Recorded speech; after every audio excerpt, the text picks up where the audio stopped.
മഴ മഴ മഴ മഴ ഒരു രക്ഷയില്ലാത്ത മഴ. എന്റെ പൊന്നേ,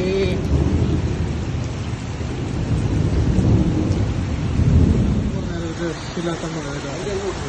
സൗദി അറേബ്യ ഒരു 10-13 വർഷമായി, പക്ഷെ പിന്നെ വരെ ഇത്ര നല്ല മഴ കണ്ടിട്ടില്ല. ഇതിപ്പോ മഴ നല്ലതെന്ന് പറഞ്ഞിട്ട് വീടിനുള്ളിൽ വെള്ളം കയറാറായി. നമ്മളെ വണ്ടിയൊന്നും എടുക്കാൻ പറ്റില്ല, വണ്ടിയിലെ കാപ്പോളം വെള്ളം കഴിഞ്ഞു. അങ്ങ് ദൂരെ വരെ വെള്ളപ്പൊക്കാട്ടോ. ഇതെവിടെയാണ്? ലുലുവിന്റെ റൈറ്റ് സൈഡാണ് കണിപ്പാൻ കലത്ത്.